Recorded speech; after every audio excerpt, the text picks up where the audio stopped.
Kitab Hakim-Hakim. Hakim-Hakim pasal 1. Keadaan orang Israel setelah Yosua mati. Sesudah Yosua mati, orang Israel bertanya kepada Tuhan, "Siapakah daripada kami yang harus lebih dahulu maju menghadapi orang Kanaan untuk berperang melawan mereka?" Firman Tuhan, "Suku Yehudalah yang harus maju. Sesungguhnya telah kuserahkan negeri itu ke dalam tangannya." Lalu berkatalah Yehuda kepada Simeon saudaranya itu, "Majulah bersama-sama dengan aku ke bagian yang telah diundikan kepadaku. Dan baiklah kita berperang melawan orang Kanaan, maka aku pun akan maju bersama-sama dengan engkau ke bagian yang telah diundikan kepadamu." Lalu Simeon maju bersama-sama dengan dia. Maka majulah suku Yehuda, lalu Tuhan menyerahkan orang Kanaan dan orang Feris ke dalam tangan mereka. Dan mereka memukul kalah orang-orang itu dekat Besek, 10.000 orang banyaknya. Di Besek mereka menjumpai Adoni, Besek, dan berperang melawan dia. Dan mereka memukul kalah orang Kanaan dan orang Feris.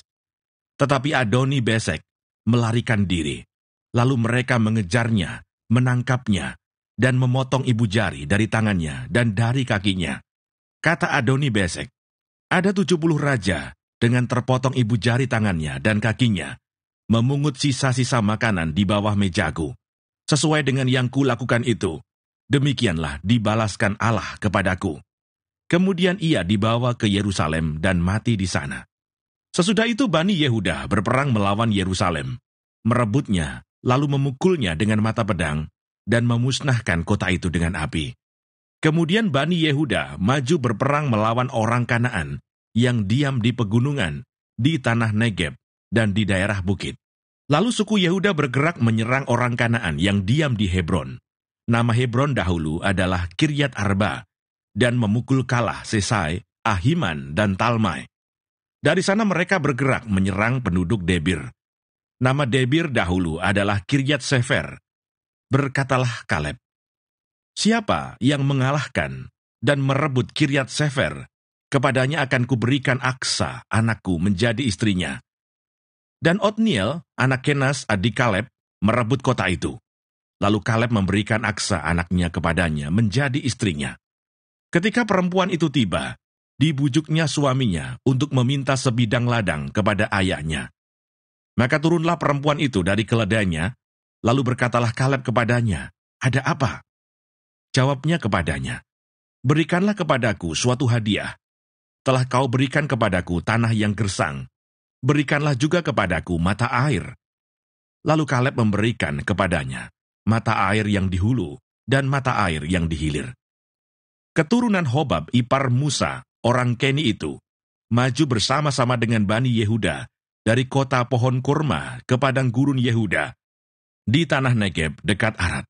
Lalu mereka menetap di antara penduduk di sana. Yehuda maju bersama-sama dengan Simeon saudaranya itu. Lalu mereka memukul kalah orang Kanaan, penduduk Sevat.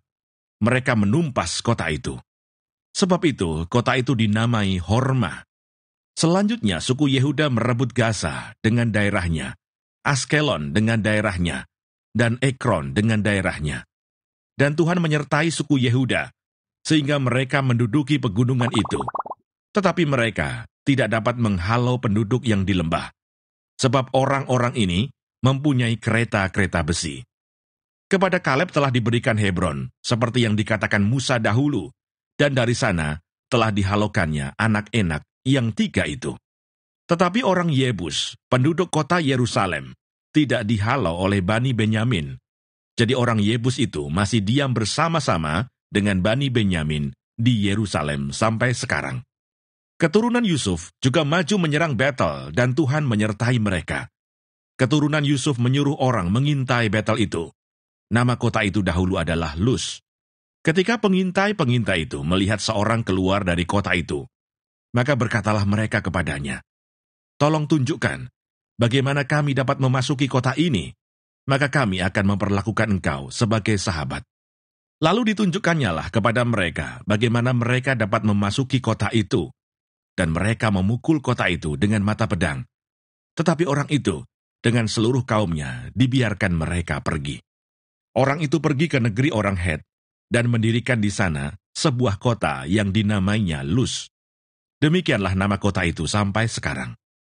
Suku Manasye tidak menghalau penduduk Bet-Sin dan penduduk segala anak kotanya, penduduk Ta'anah dengan segala anak kotanya, penduduk Dor dengan segala anak kotanya, penduduk Yibleam dengan segala anak kotanya, dan penduduk Megido dengan segala anak kotanya.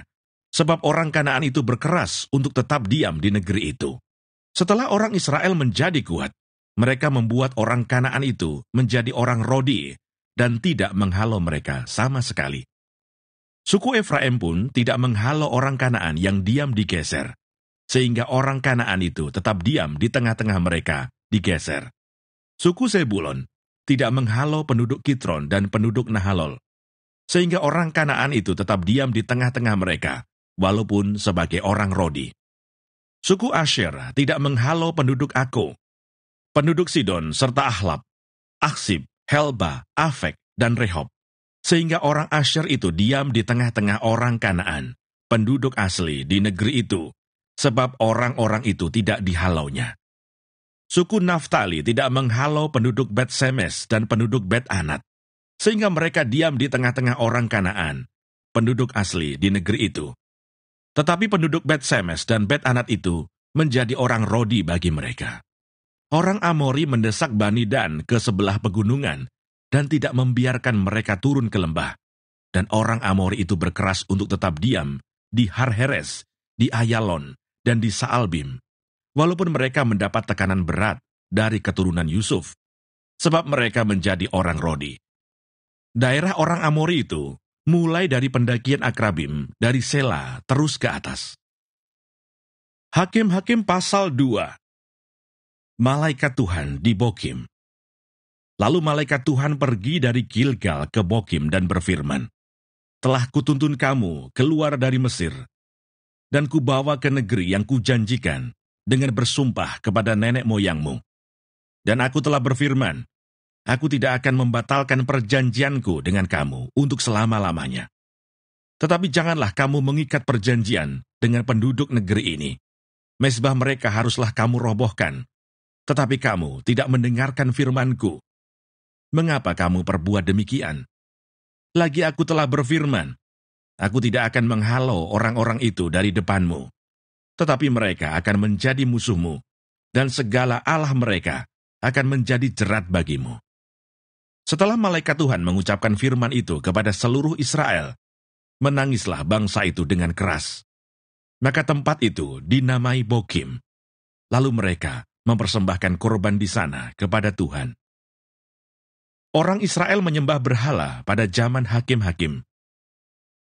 Setelah Yosua melepas bangsa itu pergi, maka pergilah orang Israel itu masing-masing ke milik pusakanya untuk memiliki negeri itu. Dan bangsa itu beribadah kepada Tuhan sepanjang zaman Yosua dan sepanjang zaman para tua-tua yang hidup lebih lama daripada Yosua, dan yang telah melihat segenap perbuatan yang besar yang dilakukan Tuhan bagi orang Israel. Dan Yosua bin Nun, hamba Tuhan itu, mati pada umur 110 tahun. Ia dikuburkan di daerah milik pusakanya di Timnat Heres, di pegunungan Efraim, di sebelah utara Gunung Gaas. Setelah seluruh angkatan itu dikumpulkan kepada nenek moyangnya, bangkitlah sesudah mereka itu angkatan yang lain yang tidak mengenal Tuhan, ataupun perbuatan yang dilakukannya bagi orang Israel. Lalu orang Israel melakukan apa yang jahat di mata Tuhan, dan mereka beribadah kepada para Baal. Mereka meninggalkan Tuhan, Allah nenek moyang mereka, yang telah membawa mereka keluar dari tanah Mesir, lalu mengikuti Allah lain dari antara Allah bangsa-bangsa di sekeliling mereka, dan sujud menyembah kepadanya, sehingga mereka menyakiti hati Tuhan. Demikianlah mereka meninggalkan Tuhan, dan beribadah kepada Baal dan para Asitoret. Maka bangkitlah murka Tuhan terhadap orang Israel. Ia menyerahkan mereka ke dalam tangan perampok, dan menjual mereka kepada musuh di sekeliling mereka, sehingga mereka tidak sanggup lagi menghadapi musuh mereka. Setiap kali mereka maju, tangan Tuhan melawan mereka, dan mendatangkan malapetaka kepada mereka, sesuai dengan apa yang telah diperingatkan kepada mereka oleh Tuhan dengan sumpah sehingga mereka sangat terdesak.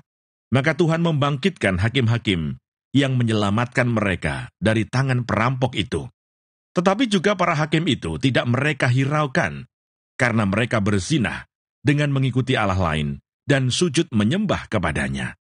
Mereka segera menyimpang dari jalan yang ditempuh oleh nenek moyangnya, yang mendengarkan perintah Tuhan. Mereka melakukan yang tidak patut.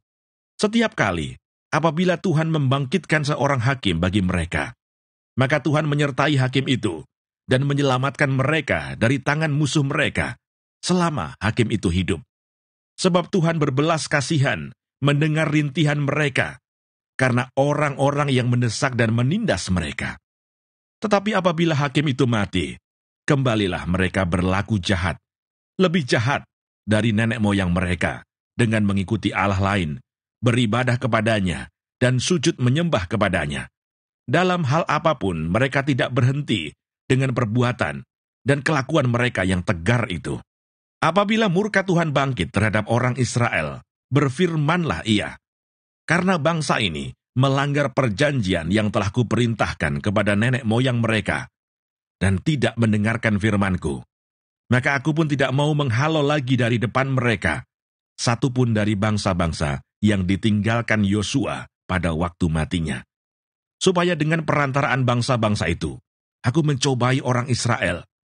Apakah mereka tetap hidup menurut jalan yang ditunjukkan Tuhan, seperti yang dilakukan oleh nenek moyang mereka atau tidak? Demikianlah, Tuhan membiarkan bangsa-bangsa itu tinggal dengan tidak segera menghalau mereka. Mereka tidak diserahkannya ke dalam tangan Yosua. Hakim-hakim pasal 3.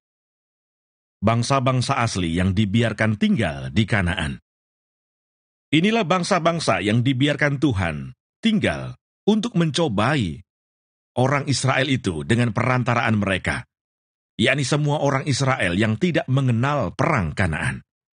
Maksudnya hanyalah supaya keturunan-keturunan orang Israel yang tidak mengenal perang yang sudah-sudah dilatih berperang oleh Tuhan. Yang tinggal ialah kelima raja kota orang Filistin dan semua orang Kanaan, orang Sidon, dan orang Hewi yang mendiami pegunungan Libanon, dari gunung Baal Hermon sampai ke jalan yang menuju ke Hamat.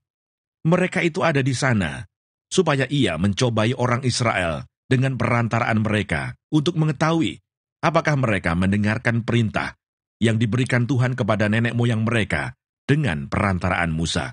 Demikianlah orang Israel itu diam di tengah-tengah orang Kanaan, orang Het, orang Amori, orang Feris, orang Hewi, dan orang Yebus. Mereka mengambil anak-anak perempuan. Orang-orang itu menjadi istri mereka dan memberikan anak-anak perempuan mereka kepada anak-anak lelaki orang-orang itu, serta beribadah kepada Allah orang-orang itu. Otniel. Orang Israel melakukan apa yang jahat di mata Tuhan. Mereka melupakan Tuhan Allah mereka dan beribadah kepada para Baal dan para Asyerah. Lalu bangkitlah murka Tuhan terhadap orang Israel, sehingga ia menjual mereka kepada Kushan Rishyataim, Raja Aram Mesopotamia, dan orang Israel menjadi takluk kepada Kushan Rishyataim 8 tahun lamanya. Lalu berserulah orang Israel kepada Tuhan. Maka Tuhan membangkitkan seorang penyelamat bagi orang Israel, yakni Otniel, anak Kenas, adik Kaleb. Roh Tuhan menghinggapi dia, dan ia menghakimi orang Israel. Ia maju berperang. Lalu Tuhan menyerahkan Kushan Rishyataim, Raja Aram, ke dalam tangannya, sehingga ia mengalahkan Kushan Rishyataim. Lalu amanlah negeri itu 40 tahun lamanya. Kemudian matilah Otniel, anak Kenas. Ehud. Tetapi orang Israel melakukan pula apa yang jahat di mata Tuhan. Lalu Eglon, Raja Moab, diberi Tuhan kuasa atas orang Israel, oleh sebab mereka telah melakukan apa yang jahat di mata Tuhan. Raja ini mengajak Bani Amon dan Bani Amalek menjadi sekutunya. Lalu majulah ia dan memukul orang Israel kalah. Kota pohon korma diduduki mereka. 18 tahun lamanya, orang Israel menjadi takluk kepada Eglon, Raja Moab. Lalu orang Israel berseru kepada Tuhan. Maka Tuhan membangkitkan bagi mereka seorang penyelamat, yakni Ehud, anak Gera, orang Benyamin, seorang yang kidal. Dengan perantaraannya, orang Israel biasa mengirimkan upeti kepada Eglon, Raja Moab. Dan Ehud membuat pedang yang bermata dua, yang panjangnya hampir sehasta, disandangnya lah itu di bawah pakaiannya, pada pangkal paha kanannya. Kemudian ia menyampaikan upeti kepada Eglon, Raja Moab. Adapun Eglon itu seorang yang sangat gendut. Setelah Ehud selesai menyampaikan upeti itu, disuruhnya pembawa-pembawa upeti itu pulang. Tetapi ia sendiri berhenti pada batu-batu berpahat yang di dekat Gilgal dan kembali menghadap raja. Berkatalah ia, "Ada pesan rahasia yang kubawa untuk tuanku ya raja," kata Eglon. "Diamlah dahulu." Maka semua orang yang berdiri di depannya itu pergi keluar. Lalu Ehud masuk mendapatkan dia, sedang ia duduk sendirian di kamar atas, di rumah peranginannya. Berkatalah Ehud, "Ada firman Allah yang kubawa untuk tuanku." Lalu bangunlah ia berdiri dari tempat duduknya. Kemudian Ehud mengulurkan tangan kirinya. Dihunusnya pedang itu dari pangkal paha kanannya, dan ditikamkannya ke perut raja, sehingga hulunya beserta mata pedang itu masuk. Lemak menutupi mata pedang itu, sebab pedang itu tidak dicabutnya dari perut raja. Lalu keluarlah ia melalui pintu belakang. Demikianlah Ehud sampai ke serambi. Pintu kamar atas itu ditutup dan dikuncinya setelah ia keluar. Baru saja ia keluar, datanglah hamba-hamba raja melihat. Tetapi pintu kamar atas itu terkunci. Lalu berkatalah mereka, "Tentulah ia membuang air di kamar rumah peranginan itu." Lalu mereka menunggu-nunggu sampai menjadi bingung. Tetapi raja tidak membuka pintu kamar atas itu. Kemudian mereka mengambil kunci, membuka pintu, maka tampaklah tuan mereka mati tergeletak di lantai. Sedang mereka berlambat-lambat, Ehud meloloskan diri. Ia lewat dari batu-batu berpahat dan meloloskan diri ke arah Seira. Setelah ia sampai ke sana, ditiupnyalah sangkakala di pegunungan Efraim. Lalu turunlah orang Israel bersama-sama dengan dia dari pegunungan itu, dan ia sendiri di depan. Berkatalah ia kepada mereka, "Ikutlah aku, sebab Tuhan telah menyerahkan musuhmu, orang-orang Moab itu, ke dalam tanganmu." Maka turunlah mereka mengikuti dia. Lalu mereka merebut tempat penyeberangan sungai Yordan ke Moab, dan tidak seorang pun dibiarkan mereka menyeberang. Pada waktu itu, mereka menewaskan kira-kira 10.000 orang dari Moab. Semuanya orang yang tegap dan tangkas. Seorang pun tidak ada yang lolos. Demikianlah pada hari itu, Moab ditundukkan oleh Israel. Maka amanlah tanah itu 80 tahun lamanya. Samgar. Sesudah dia, bangkitlah Samgar bin Anat. Ia menewaskan orang Filistin dengan tongkat penghalau lembu, 600 orang banyaknya. Demikianlah ia juga menyelamatkan orang Israel.